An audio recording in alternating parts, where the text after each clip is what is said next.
Okay, so we've got our cleaned chicken here.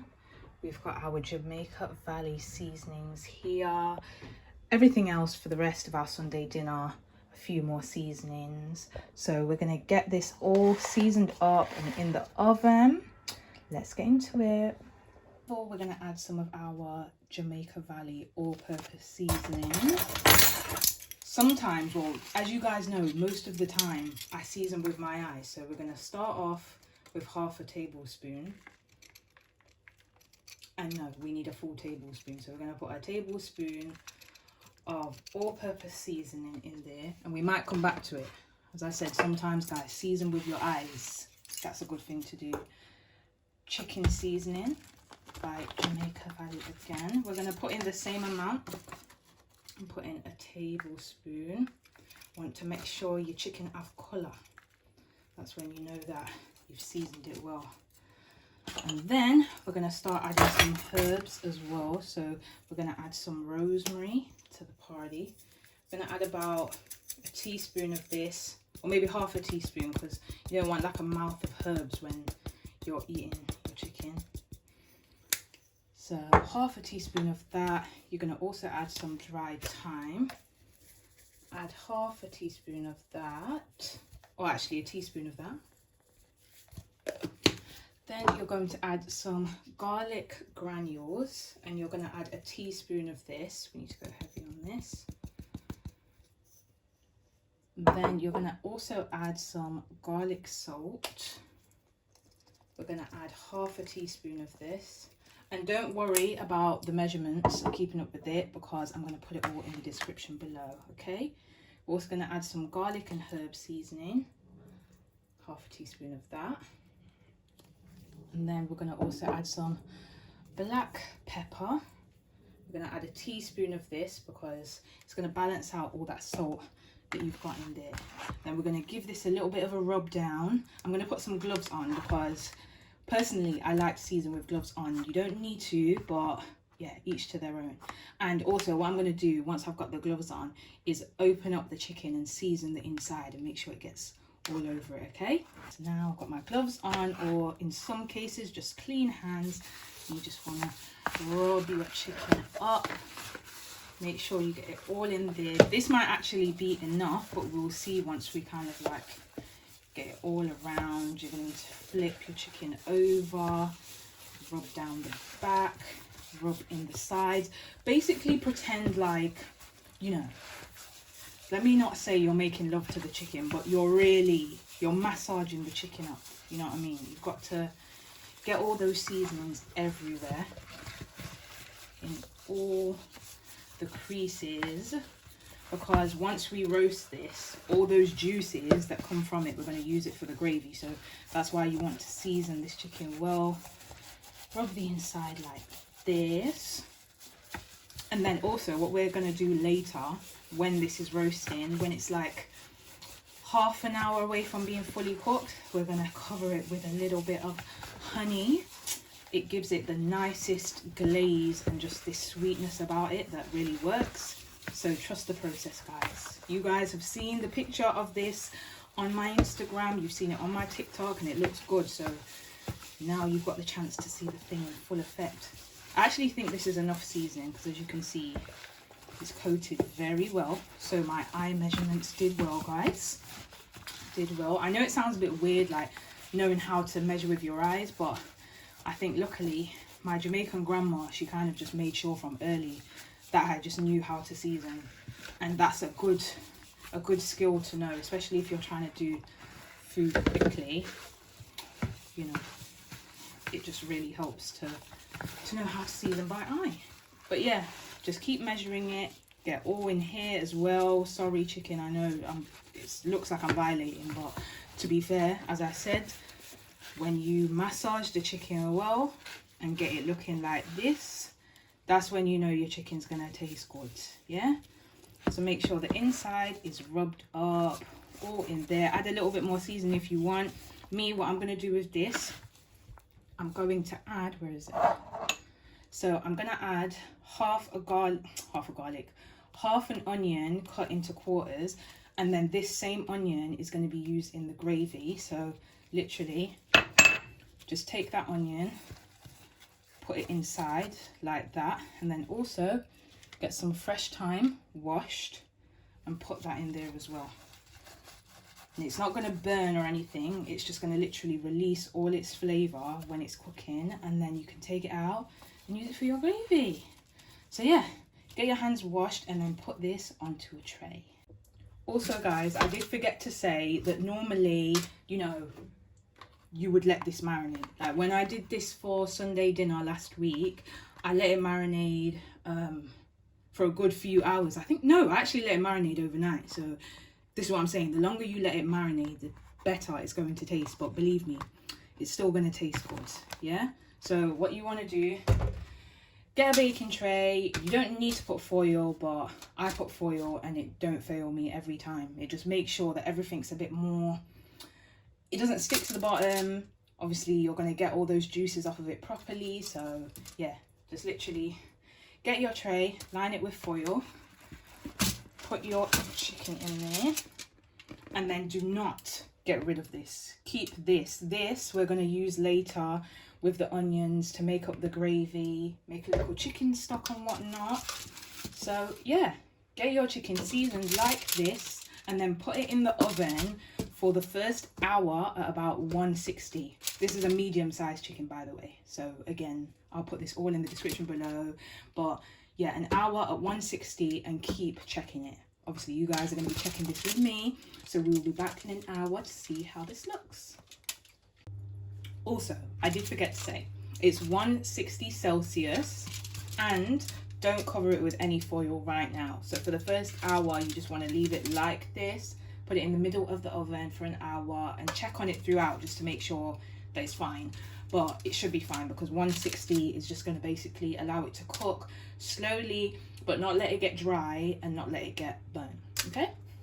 Okay, so it's been an hour and this is what our chicken is looking like. So as you can see, it's released lots of juices and those onions haven't burned, as we said. So what we need to do is turn the chicken over so that the bottom can get nice and brown as well, and we're going to drain off the juices so that we can use that for the gravy later. Okay, so clearly I've got hands of steel, or at least they don't burn, but carefully turn it over. If you can't do it like me, use some tongs, use a big fork or something and flip it over like this, and then pour all that juice into a bowl. Luckily I have this handy little tool here, and I'm just going to get a bowl, go like this, squeeze it up, and then I'm also going to pour a little bit over it because really that's going to keep the chicken nice and juicy. But because I've not pricked the chicken at all those juices are like still in there, you know, so I haven't pricked it or anything yet with a knife. I'm just going to put some of these juices on top and then drain those juices out. And then what I'm going to do, I'm going to put it back in for 40 minutes this time on its back like this, and yeah, and then we'll check on it again at the same 160 Celsius. Check on it throughout and just make sure that it's not getting too dry. Baste it again with the juices and then we'll come back to it so that you guys can see all the juice that comes from the chicken. And you literally just put it into a separate bowl. I actually think I got this from Amazon, I can't really remember, but you can get it from anywhere really that sells like kitchen stuff. And just drain your juice, leave a little bit in there because you don't want it to get too dry, and then as it releases more juice you can take it out. Okay? Okay, so I've actually taken out the chicken after 30 minutes because it's looking good, and again we don't want it to dry out too much as we said. So let's back you guys up. As you can see, yeah, juicy, nice. Where is my little thing gone? Hold on guys.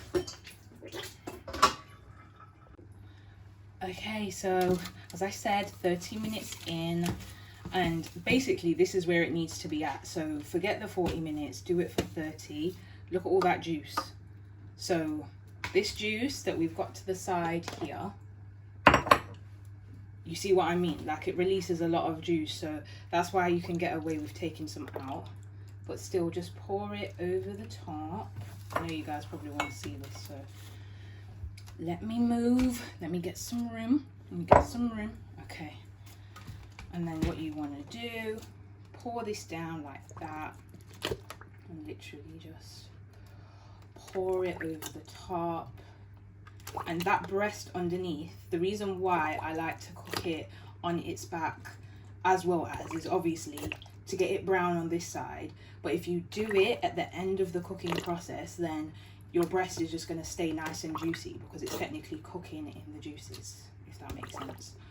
So once we've basted it one more time, we're going to take out some more of these juices and then drizzle some honey all over this and put it back in the oven for probably like 10 minutes to 15 minutes on this side, and then we're going to flip it over and do the other side. Okay, so just baste for however long you want, get it all over the chicken, and then yeah, honey time, guys. Now I know you're probably thinking, putting honey on chicken, obviously honey and chicken goes nice. Obviously some people are probably thinking, what, on roast chicken? This is everything, believe me. So get about a tablespoon of that and just watch it drizzle down. Get busy with it, as you know I like to say. I know it's been a long time, guys, since you've seen me get busy with it, but just look at that, yeah?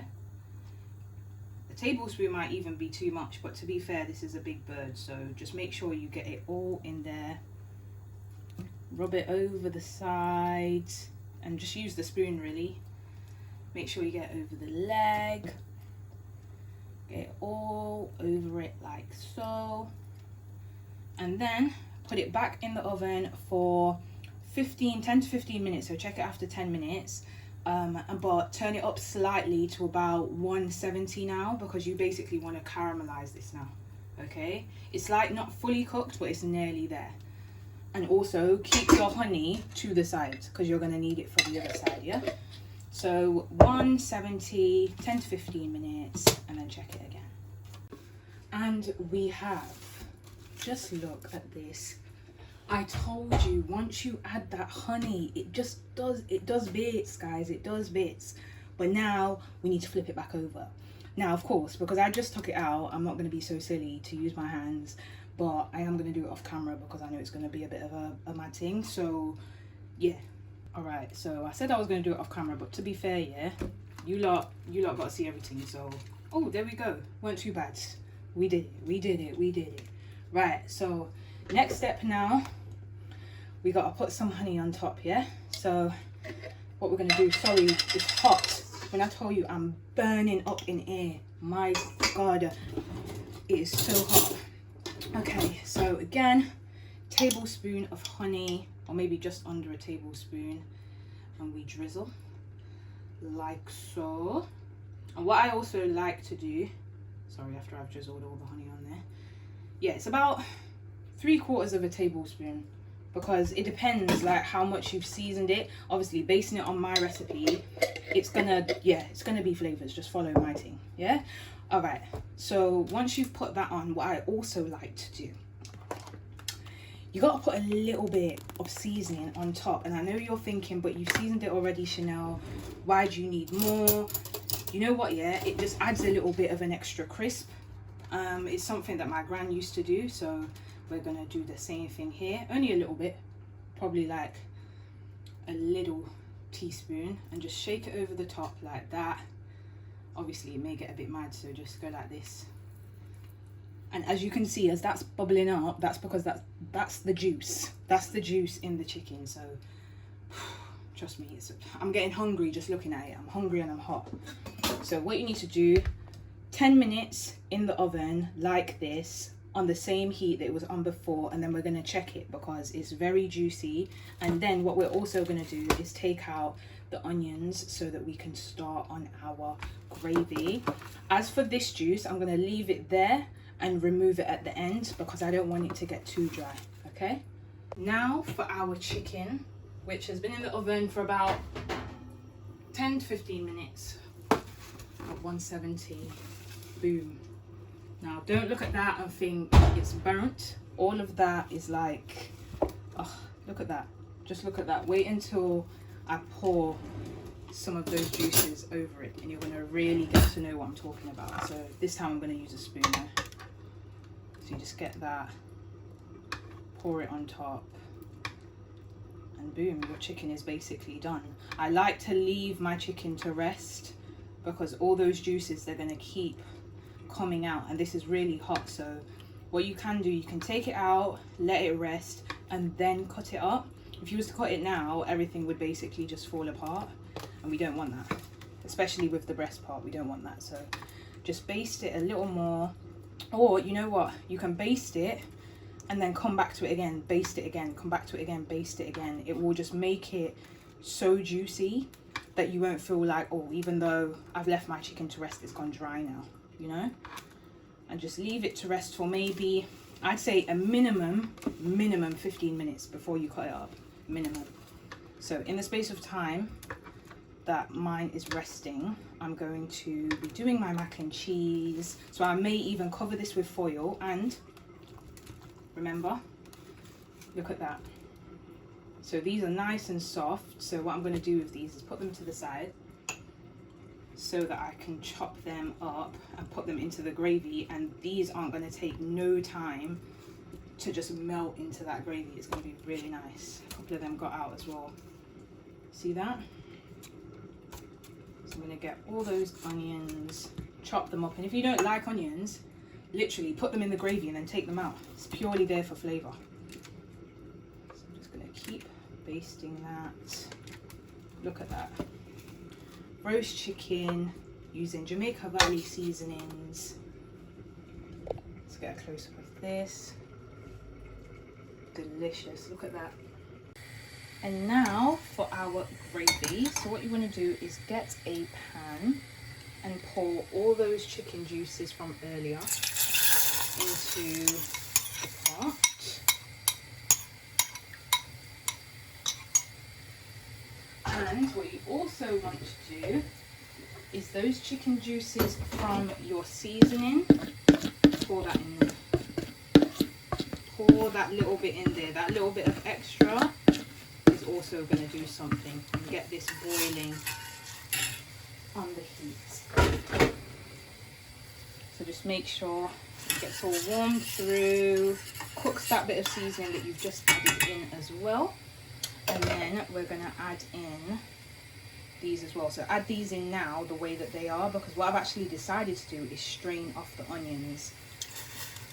Remember, adding those onions just gives it flavour. So if you're not a lover of onions, just add them in like this and then strain them off when it's done.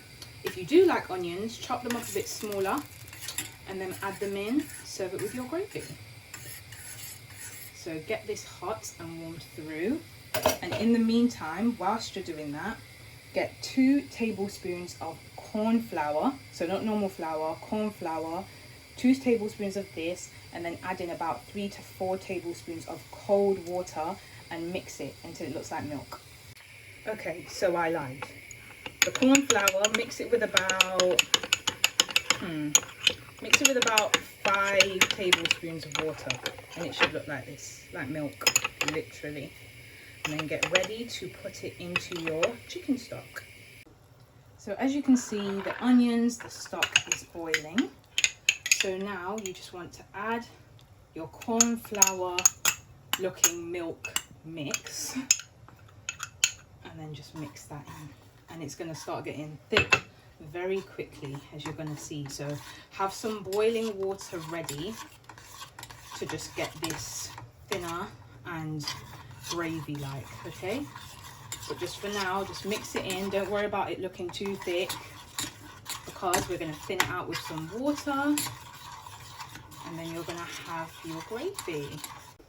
As you can see right now, it's kind of thick, so we're going to add in some hot water gradually. Don't put too much in at once. just add it in and then mix it, keep mixing it, and all that flour, or corn flour should I say, that you've added in, it's going to cook out and you're going to see the gravy come together. But this bit you just need to be patient, just kind of like stand here and let it come together. Turn the fire up as well, by the way.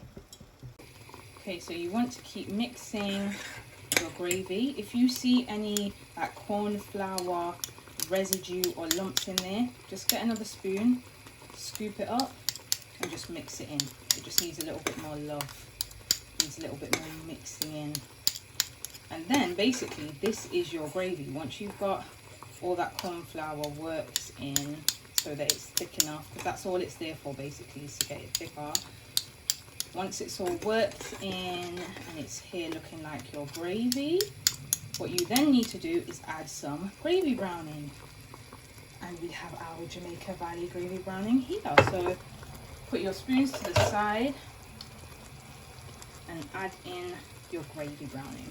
So you want to add about a teaspoon of gravy browning. You don't want too much because you don't want it to become too dark. So even it might end up being like half a teaspoon, we'll see. Just take your time, because once the gravy browning comes out like that, it can be quite thick. So add about a couple drops, mix it in, and then you will see your gravy. And if you feel that you need to, get a whisk, because it will work in that residue, that flour that's on the bottom. Or use a wooden spoon, even better. That's what I should have used from the beginning. Use a wooden spoon, guys, that'll be better. So get your wooden spoon, work in that gravy browning, and then what we're going to do, we're going to strain this off, because as I said, I've left the onions quite big. If you want to, you can chop them up, and then yeah, it'll be fine. So yeah, keep mixing until all the corn flour's worked in, your gravy's thick enough. If you feel like it's too thick, add a little bit more water. And also you can add the thyme that you put inside the roast chicken as well. I've not added that in yet. I'm gonna add that in a second. And then yeah, we're good to go. You can turn it up again. Turning it up will help just work in all that flour. And once you taste it, you'll see what I mean. You've basically made a gravy from scratch, really. So it takes a little bit of work, but once you've done it, it's fine. Oh my God, I'm making a mess. I'm making a mess. And also, you should really get more gravy than this, depending on how much corn flour you use, and also depending on the type of pot you're using. I'm using a little one, so I've not really gone crazy with the gravy this time. But if you want to make more gravy, add more water, add a bit more stock as well. Remember, there was still some juices left from the gravy, so juices from the chicken, so you can add more of them in there. And then there you go, your gravy. I'm going to strain this out now and then serve up our Sunday dinner. Okay, so guys, clearly I'm bugging because I forgot very crucial bits of the gravy. So this is where your rice and peas comes in handy. The scallion that you used from that, add that to the gravy. And also add in the Scotch bonnet pepper as well. The flavour that that's going to give off is crazy, and I only just started to do it really. So basically get that on, keep it low, and add that in. And let this go, really, you should kind of let it go for about 30 minutes just so that it can really get the flavours in there. Sorry, I've got to put the heat back on. Oh. Yeah, you just want to get those flavours really worked in. And again, because the Scotch bonnet hasn't popped, it won't have like a spicy flavour to it. It's more the flavour of the Scotch bonnet. So leave the gravy on for a bit. Whilst this is working, you can be slicing your chicken, you can be doing your veg, and just leave it on low. Once it starts boiling again, leave it on low, leave it like that, and also add in the thyme from your chicken as well. So I'm going to do that now. Now, what I'm going to do with my gravy as well, I've got all this juice left from my chicken, so I'm literally going to pour all of that juice into the gravy, and I'm going to add all of the thyme, even though look, it may look wilted and, you know, roasted, but add that in, mix that, and trust me, those flavors are gonna work their way in. I totally forgot about all the little extras that I would do. That's how you know I've been in the kitchen for a long time. But it's fine, we're nearly there. And then what I also like to add in sometimes, this is optional, but in this case I'm going to add it because it does add in a little flavor that I like. Add in a couple of drops of Maggi Liquid Seasoning, and then we just leave it to work its way together. So whilst this is on the heat, I'll slice my chicken, plate up everything, then strain this off and pour it all over our dinner. Also, you may see these little bits of seasoning that were on your foil from the chicken. Put that in there. Put that in there. All that is flavor. If you've got anything extra on that foil, that's why putting the foil down is essential, because you can scrape off any seasoning that went onto that foil. Add any extra seasoning in. So anything from your chicken, any of this, you can add it in, because look, easily that just scrapes off like that. Put that into your gravy and the flavors, crazy. Right, so I'm about to plate up, guys. So what I'm going to do is strain this gravy carefully, whoops, into my gravy boat. Obviously be careful not to make a mess like me. Just strain it all through, get all those extra veggies out, and then what you should have when you're done is your beautiful gravy. And there's your chicken gravy to go with your Sunday dinner. Okay, so if you're watching this, then you've got to the end of your recipe of steamed veg, mac and cheese, roast chicken, gravy, all of that. You're basically a part of the Sunday dinner extravaganza. If you didn't know how it started, then you know, head to my Instagram. Everyone voted for Sunday dinner, so now you've got it. If you want to make it all, be sure to watch some of the videos on my channel and watch the mukbang at the end to see how it all came together. Hope you guys enjoy it and hope you love my content. Stay tuned for more videos and make sure you watch all these Sunday dinner videos so that you can make your own Sunday dinner at home. Love you guys.